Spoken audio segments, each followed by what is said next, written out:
ಇವತ್ತು ನಮ್ಮ ಕಾರ್ಕಳದ ಭಗವಾನ್ ಶ್ರೀ ಬಾಹುಬಲಿ ಸ್ವಾಮಿಯ ಮತ್ಸಾಭಿಷೇಕ ಮುಂದಿನ ವರ್ಷ ಫೆಬ್ರವರಿ ತಿಂಗಳಲ್ಲಿ ಜರಗಲಿದೆ.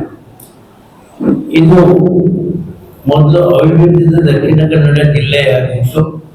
ಈಗ ಉಡುಪಿ ಜಿಲ್ಲೆಯಲ್ಲಿರುವಂತಹ ಏಕೈಕ ಒಂದು ಪರಂಪರೆ ಹೊಂದಿದಂತ ಸುಪ್ರಸಿದ್ಧವಾದಂಥ ಒಂದು ಬಾಹುಬಲಿ ಸ್ವಾಮಿಯ ಮತ್ಸಾಭಿಷೇಕ ಮುಂದಿನ ವರ್ಷ ನಡೆಯಲಿದೆ. ನಾವು ಈ ಮತ್ಸಾಭಿಷೇಕದ ಮಧ್ಯೆ ತಮ್ಮ ಸಹಕಾರವನ್ನು ಸಂಪೂರ್ಣವಾಗಿ ನಾನು ಕೇಳಿಕೊಳ್ತಾ ಇದ್ದೆ.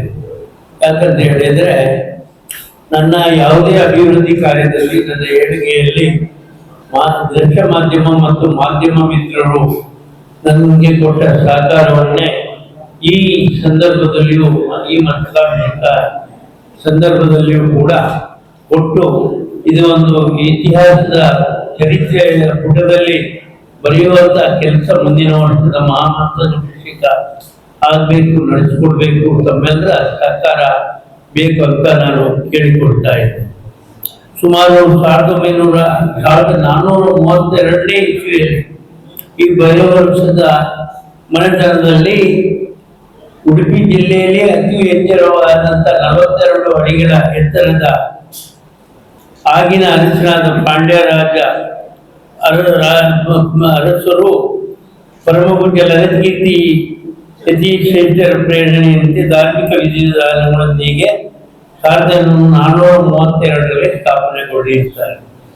ಆನಂತರ ನಮಗೆ ತಿಳಿದ ಹಾಗೆ 1954ರಲ್ಲಿ ಆನಂತರ ನಿಂತು ಹೋಗಿದ್ದ ಮತ್ಸಾಭಿಷೇಕವನ್ನು 1990ರಲ್ಲಿ 2002ರಲ್ಲಿ ಮತ್ತು 2015ರಲ್ಲಿ ಮತ್ಸಾಭಿಷೇಕವನ್ನು ಧಾರ್ಮಿಕ ವಿಧಿವಿಧಾನಗಳೊಂದಿಗೆ ನಮಗೆ ತಿಳಿಯುವ ಮಟ್ಟಿಗೆ ಆದಷ್ಟು ವೈಭವಪೂರ್ಣವಾಗಿ ಚಾರಿತ್ರಿಕವಾಗಿ ನಡೆಸಿಕೊಂಡು ಬಂದಿದ್ದೇವೆ.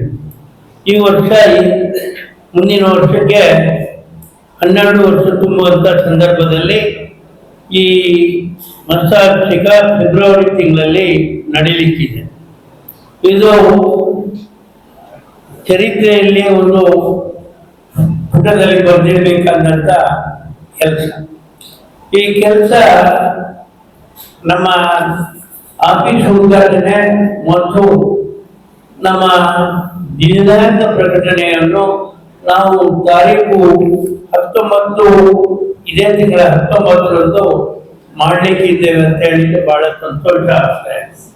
ಆ ದಿವಸ ನಮ್ಮ ಪರಮ ಪೂಜ್ಯ ರಾಜಗುರು ಯೋಗಿ ಕೀರ್ತಿ ಭಟ್ಟಾಚಾರ್ಯ ಮಹಾಸ್ವಾಮಿಗಳ ಪಾವನ ಸಾನ್ನಿಧ್ಯದೊಂದಿಗೆ ನಮ್ಮ ಮತ್ಸಾಭಿಷೇಕ ಅಧ್ಯಕ್ಷರು ಧರ್ಮಸ್ಥಳದ ಧರ್ಮಾಧಿಕಾರಿಯಾದಂಥ ರಾಜ್ಯ ಶ್ರೀ ಪದ್ಮಭೂಷಣ ವೀರೇಂದ್ರ ಹೆಗ್ಡೆ ಅವರ ನೇತೃತ್ವದಲ್ಲಿ ಆ ದಿವಸ ನಮ್ಮ ಉಡುಪಿ ಜಿಲ್ಲೆಯ ಉಸ್ತುವಾರಿ ಸಚಿವರಾದಂಥ ಶ್ರೀಮತಿ ಲಕ್ಷ್ಮೀ ಹೆಬ್ಬಾಳ್ಕರ್ ಅವರು ಈ ಕಚೇರಿಯನ್ನು ಉದ್ಘಾಟನೆ ಮಾಡಲಿಕ್ಕಿದ್ದಾರೆ. ಆ ದಿವಸದ ಸಭಾ ಕಾರ್ಯಕ್ರಮವನ್ನು ನಮ್ಮ ಸಮಾಜದ ಹಿರಿಯರು, ಯೋಜನಾ ಕಾರ್ಯಕ್ರಮದ ಸಂಯೋಜಕರ ಸಾಂಘಿಕ ಸಚಿವರಾದಂಥ ಸನ್ಮಾನ್ಯ ಡಿ ಸುಧಾಕರ್ ಅವರು ಉದ್ಘಾಟನೆ ಸಭಾ ಕಾರ್ಯಕ್ರಮ ಮಾಡಲಿಕ್ಕಿದ್ದಾರೆ. ಅದರ ಜೊತೆಗೆ ಆ ದಿವಸ ಇಲ್ಲಿಯ ಕ್ಷೇತ್ರದ ಈ ವಿಭಾಗದ ಸಂಸದರಾದಂಥ ನನ್ನ ಹತ್ತಿರದಂಥ ಕೋಟಾ ಶ್ರೀನಿವಾಸಪೂಜಿ ಅವರು ಭಾಗವಹಿಸಲಿಕ್ಕಿದ್ದಾರೆ. ಇಲ್ಲಿಯ ಶಾಸಕರಾದ ಸುಧೀರ್ ಕುಮಾರ್ ಅವರು ಭಾಗವಹಿಸ್ತಾ ಇದ್ದಾರೆ. ಅದೇ ರೀತಿಯಾಗಿ ಅದಾನಿ ಗ್ರೂಪ್ನ ಕಾರ್ಯನಿರ್ದೇಶಕರಾದಂಥ ನನ್ನ ಮಿತ್ರರಾದಂಥ ಕಿಶೋರಾಳ್ ಅವರು ಭಾಗವಹಿಸಿದ್ದಾರೆ. ಮಾನ್ಯ ಜಿಲ್ಲಾಧಿಕಾರಿಯಾದಂಥ ಶ್ರೀಮತಿ ಸ್ವರೂಪಾ ಟೀಕೆ ಅವರು ಭಾಗವಹಿಸ್ತಾ ಇದ್ದಾರೆ. ನಮ್ಮ ಮಾಜಿ ಸಚಿವರಾದಂಥ ಕೆ ಅಭಯಚಂದ್ರ ಅವರು ಭಾಗವಹಿಸ್ತಾ ಇದ್ದಾರೆ. ಉದಯ ಕೃಷ್ಣ ಶೆಟ್ಟಿ ಚಾರಿಟೇಬಲ್ ಟ್ರಸ್ಟ್ನ ಮ್ಯಾನೇಜಿಂಗ್ ಟ್ರಸ್ಟಿ ಉದಯ್ ಕುಮಾರ್ ಶೆಟ್ಟಿ ಅವರು ಭಾಗವಹಿಸ್ತಾ ಇದ್ದಾರೆ. ಇದು ಮಾತ್ರ ಅಲ್ಲ, ನಮ್ಮ ಸಮಾಜದ ಎಲ್ಲ ಹಿರಿಯರು ಈ ಸಮಾರಂಭದಲ್ಲಿ ಭಾಗವಹಿಸ್ತಾ ಇದ್ದಾರೆ. ಹೆಚ್ಚಾಗಿ ಆ ದಿವಸ ಇವತ್ತು ಮಹಿಳೆಯರು ಕಮ್ಮಿ ಇದ್ರು ಕೂಡ ಆ ದಿವಸ ಹೆಚ್ಚಿನ ಸಂಖ್ಯೆಯಲ್ಲಿ ಮಹಿಳೆಯರು ಭಾಗವಹಿಸ್ತೇನೆ ಅನ್ನುವಂತ ನಮ್ಗೆ ಒಂದು ಮನವಿಯನ್ನು ಕೂಡ ಕೊಟ್ಟಿದ್ದಾರೆ. ಈ ರೀತಿಯಾಗಿ ನಮ್ಮ ಈ ಹಸ್ತಾಭಿಷೇಕವನ್ನು ತಮ್ಮೆಲ್ಲರ ಸಹಕಾರದಿಂದ ಅತ್ಯಂತ ವಿಜೃಂಭಣೆಯಿಂದ ನಡೆಸಿಕೊಳ್ಳಲಿಕ್ಕೆ ನಾವಿದ್ದೇವೆ. ನಾವು ಸಂಪೂರ್ಣ ಸಹಕಾರ ಕೊಡಬೇಕು ಅಂತ ನಾನು ಕೇಳಿಕೊಳ್ತಾ ಇದ್ದೇನೆ.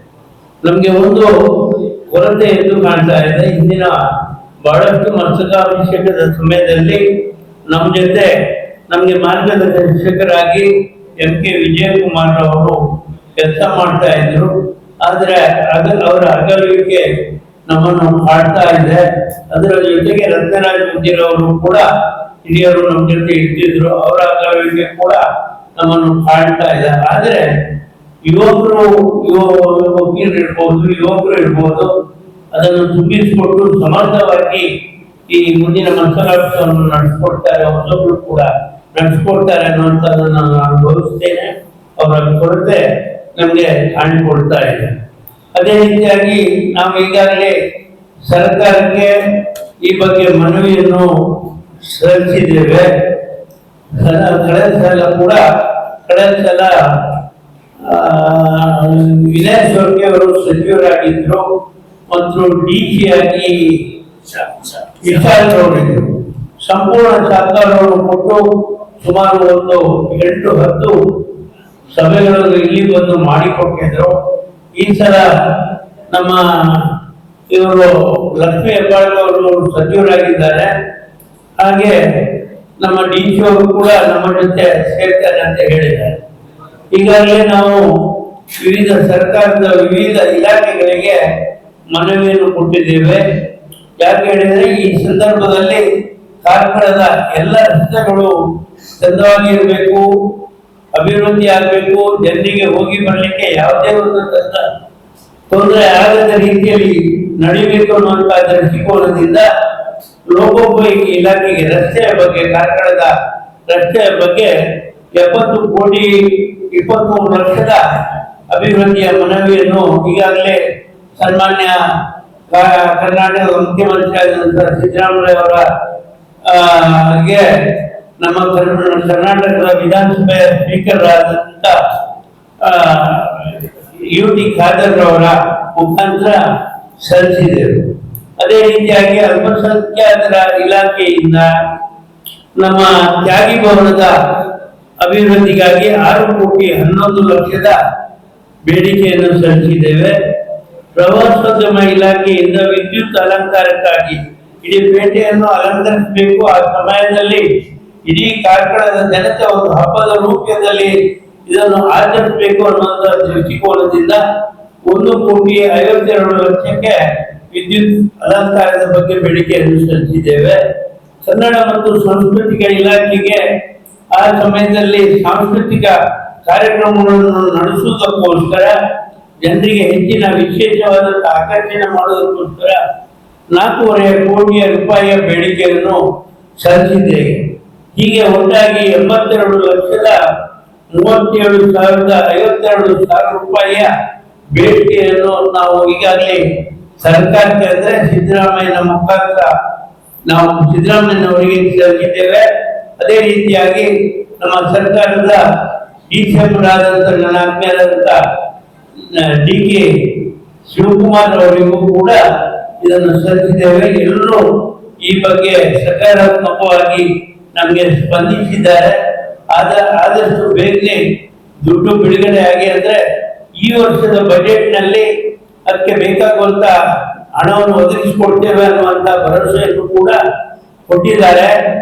ಮೊದಲನೇ ಬಜೆಟ್ ಈಗ ತಾನೇ ಬಿಡುಗಡೆ ಆಗ್ತಾ ಇದೆ. ಮೊದಲನೇ 3 ತಿಂಗಳ ಬಜೆಟ್ ಹಣ, ಅದರಲ್ಲಿ ಹೆಚ್ಚಿನ ಹಣ ನಮಗೆ ಕಾರ್ಕಳದ ಅಭಿವೃದ್ಧಿಯ ಬಗ್ಗೆ ಸಿಗ್ತದೆ ಅನ್ನುವಂಥದ್ದನ್ನು ಹೇಳಿಕೊಡ್ತಾ, ಅದರ ಜೊತೆಗೆ ಇಲ್ಲಿ ದಾಖಲೆಯಿಂದ ಆನೆಕೆರೆಯವರೆಗೆ ರಸ್ತೆಯ ಅಗಲೀಕರಣಕ್ಕಾಗಿ ಕಾರ್ಕಳದ ಶಾಸಕರಾದಂತ ಸನ್ಮಾನ್ಯ ನನ್ನ ಮಿತ್ರ ಸುನೀಲ್ ಕುಮಾರ್ ಅವರು 2.5 ಕೋಟಿಯನ್ನು ಈಗಾಗಲೇ ಇಟ್ಟಿದ್ದಾರೆ. ಈ ರೀತಿಯಾಗಿ ಯಾವುದೇ ಅಭಿವೃದ್ಧಿ ಕಾರ್ಯಗಳಿಗೆ ಸ್ವಾಮಿಗಳ ಒಂದು ಆಶೀರ್ವಾದದಿಂದ ನಮಗೆ ಯಾವುದೇ ಹಣದ ಕೊರತೆ ಆಗುವುದಿಲ್ಲ ಅನ್ನುವಂಥದ್ದನ್ನು ನಾನು ತಮ್ಮೆಲ್ಲರಿಗೆ ಹೇಳಲಿಕ್ಕೆ ಬಯಸ್ತಾ ಇದ್ದೇನೆ.